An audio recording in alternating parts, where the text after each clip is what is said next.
I'm Jack Bradley, in for Steve Lance tonight. We begin with some breaking news. The Supreme Court dashing President Trump's plan to immediately fire Hampton Dellinger, the head of the Office of Special Counsel. That's an immediate independent agency that investigates whistleblower claims. Now, this is unrelated to special counsels like Jack Smith or Robert Mueller. The ruling allows Dellinger to remain in the job through at least the middle of next week, and the court said that it would hold the case on pause until February 26th. That's when a temporary order handed down by the lower court is set to expire. A district court hearing scheduled then. Now, Dellinger was appointed by President Biden back in 2024 for a 5-year term, and he was fired shortly after Trump returned to the White House. This is the first case of President Trump's administration to reach the Supreme Court. Meanwhile, a Manhattan judge today temporarily barring DOJ from accessing data from the Treasury Department. New York and 18 other states made the request. Court documents say that the restriction includes all information of people who have received payment from the Treasury. And President Trump can go ahead and place thousands of USAID employees on leave. A federal judge in Washington today retracted his temporary restraining order. That means that all of the administration's plans to downsize the agency can move ahead, including requiring workers in field offices to return to the U.S. Now, he says that the claims of harm by 2 unions were overstated and that they failed to prove that their claims were likely to succeed. And President Trump signing new executive actions just now. NTD correspondent Jason Blair joins us live from the White House. Jason, good evening. What can you tell us about the new directives tonight? Yeah, hey, Jack. Yeah, as you said, President Trump signed these memorandums just not that long ago, and the information just came out minutes ago, actually. So here, these 2 memorandums are on foreign economic policy and national security. Let's get into the first one. The first one is a memorandum to defend American companies and innovators from overseas extortion and unfair fines. So the White House says, quote, foreign governments have increasingly exerted extraterritorial authority over American companies, particularly in the technology sector, hindering success. Now, some actions they are considering taken to combat this will be tariffs.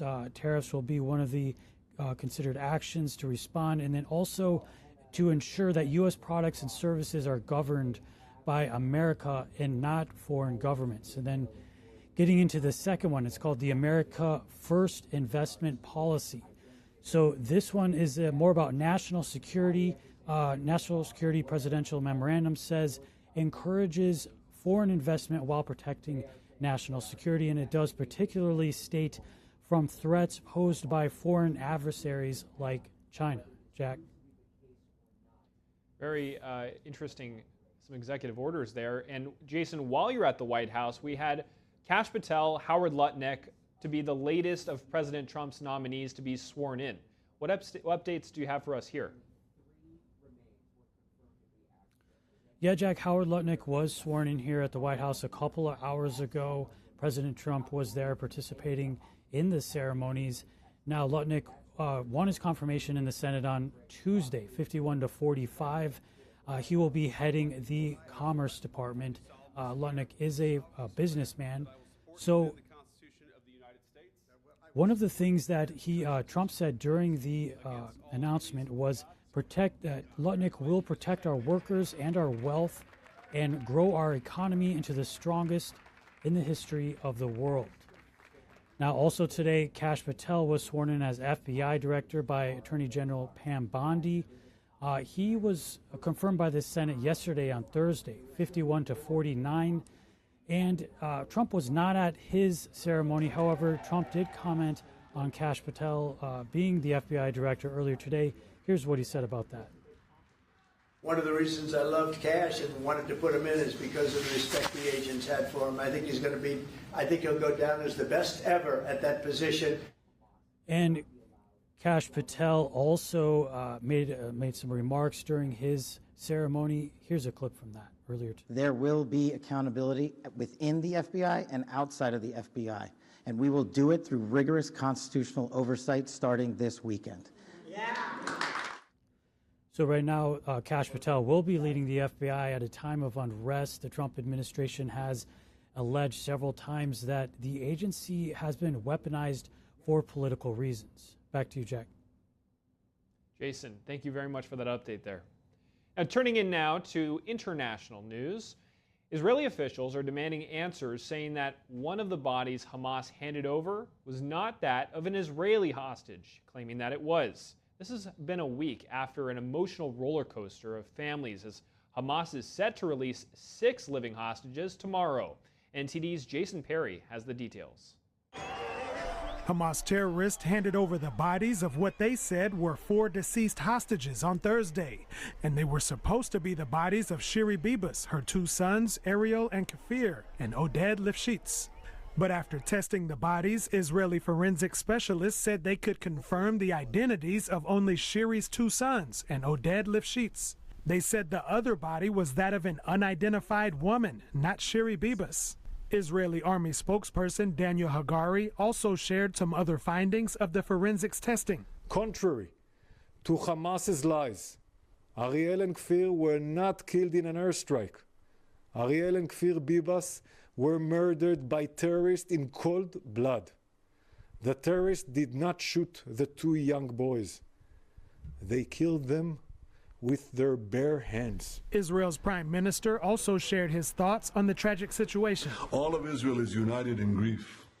And as the prime minister of Israel, I vow that I will not rest until the savages who executed our hostages are brought to justice. However, Shiri Bibas' sister-in-law appeared to see things differently.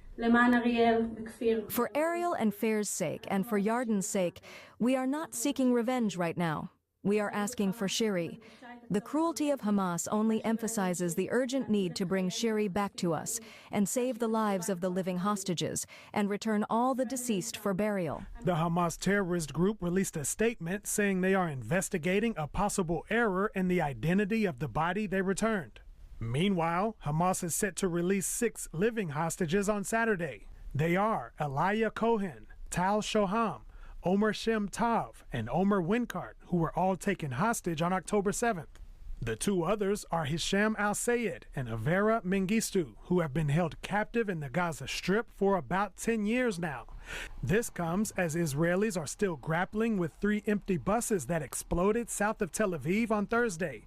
No injuries were reported, and the very next day, residents were seen riding the buses as usual. I understood yesterday they did go through all the buses and make sure did do the checks that they needed to do.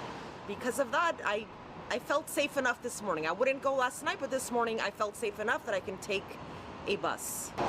The Israeli police said they were searching for suspects and advised the public to remain vigilant. Jason Perry, NTD News. President Trump today telling governors what he thinks about Ukraine's situation on the battlefield. That's as National Security Advisor Mike Waltz explains why a rare earth minerals deal would be beneficial for both sides. NTD's international correspondent Arian Pazdar has the Ukraine update. During a business session with governors from across the U.S. on Friday, President Trump said the war in Ukraine must end soon. I've had very good talks with Putin, and I've had not such good talks with Ukraine. They don't have any cards, but they play it tough. But we're not going to let this continue. The U.S. and Ukraine previously talked about using Ukraine's rare earth minerals as a financial guarantee for the aid the U.S. is sending. But when the Treasury Secretary traveled to Kyiv recently, Ukraine didn't accept the American deal, saying it offers little in return. National Security Advisor Mike Waltz on Friday suggesting this doesn't make sense. It was Zelensky last September, as part of his victory plan, it was Zelensky that proposed, hey, let's go into a partnership together. Right. If the United States will invest in us, we have aluminum, we have gallium, we have tritium. He added that he's sure Zelensky will come to the table and sign the agreement. According to Waltz, closing such a deal would only be beneficial to Ukraine. What better could you have for Ukraine than to be in an economic partnership with the United States, number one? What better could you have for Ukraine to stop the killing, number two? Waltz also says the administration has a responsibility to make sure Ukraine pays the aid back, which has been sent using taxpayer money. You know what Europe's contributions are? Europe's contributions are in the form of loans. And they're often paid back on the interest, by the interest on Russian assets that have been frozen. So Europe gets paid back, but the American people don't? I don't think so. This comes as the special envoy to Ukraine and Russia, Keith Kellogg, continues talks in Kyiv. Kellogg says he had a long and intense day with the senior leadership of Ukraine and extensive and positive discussions with President Zelensky. Zelensky said this about the meeting. With General Kellogg, we discussed the frontline situation, the need to release all our prisoners held in Russia, and the necessity of a reliable and clear system of security guarantees. He added that he instructed his team to work on financial and security agreements with the U.S. Arian Pastar, NTD News. A peace plan for Russia and Ukraine is under negotiation, and President Trump is striking a harsher tone on his Ukrainian counterpart, Vladimir Zelensky. Earlier at CPAC, NTD's Steve Lance spoke with Bobby Eberle about the issue. He's the host of 13-Minute News Hour and chairman of the Fort Bend County Republican Party in Texas. And we're here in CPAC 2025 in Washington, D.C. Joining me is Bobby Eberle. Bobby, thank you so much for joining. Thanks a lot, Steve. It's great to have you. Yeah, good to see you again. Bobby, this has been a very busy first 30 days for the President of the United States. And one of the issues right now, he's written many executive orders, and right now there's some discussion within the Republican Party about the next step when it comes to the Ukraine-Russia war. Right. You're starting to see some prominent Republican voices questioning the president's policy moving forward. Senate Majority Leader John Thune, Mark Levin. What is your take? What should be the next steps with this war? Well, I think from the beginning we've had an honest debate on the Republican side. On the other side, so much they're lockstep, you know, as far as what they want to say to blast the administration or provide that counter. But within the Republican Party, you've had a debate. I've always been on the side that it was antagonistic to reach out to offer, you know, NATO membership to Ukraine. I think that was just made to antagonize the Russians, and it makes Russia seek partners elsewhere. Once with the fall of the Soviet Union, the Russian people threw off communism. They embraced capitalism. You can say what you want about Putin and the government and their elections, but this was a people in the late 90s that wanted to be part of that world community, the Western capitalist community, and we've seen the fallout ever since. And so I love that President Trump is pushing forward, that he's wants to engage in Russia. Right now, he's kind of actually pushing Zelensky to the side a little bit, and almost like, let's let the grown-ups handle this, because, I mean, we don't know where a lot of the money's gone in Ukraine. There's no accounting for it. He's 6 years into a 5-year term, and I think with Putin and Trump sitting down, we can actually end this conflict, which from the very beginning in the campaign, even before he was inaugurated, he said this is one of my priorities, and he's pushing forward. To your point of Russia seeking allies elsewhere when the United States isn't in that prominent place in terms of that engagement, we started to see Putin and China, Xi Jinping, with closer ties, as well as North Korea. Do you think that the president is thinking that China is our main adversary and wants to harmonize that relationship to focus more on China? Well, I would, and I think that's what he's doing. I mean, when you talk about global threats, not, you know, enemies or adversaries, however you want to do it, the threat of Marxism and global communism and the oppression of that type of regime, it's so counter to capitalism and Western values, Judeo-Christian values, that, yeah, that is truly our global threat. And again, you have, I mean, communism atheistic by nature. I mean, you have many religious people in Russia that you know, when the communism fell, Soviet Union fell, they embraced religion, and they're a tight-knit community. I mean, Russia as a government is imperialistic by nature, so they're always going to be an adversary. But you'd much rather have them not be friends with North Korea and China and work out our differences to the benefit of both of us than allied with nations that you know will do us harm, and not only do us harm, but change the global structure and push communism and leftism. And we've seen what it takes in America to push that off, to say we are not going to adopt that. We were on the high side of that right now as far as a victory over kind of wokeism and some of this leftist movements, but you know it'll never go away. And as soon as we relax, it's going to come back. So we have to be vigilant, but also on the world stage as well. Talking about domestic policy, you're from Texas. What are you hearing from Border Patrol? The morale among the Border Patrol was down for quite some time.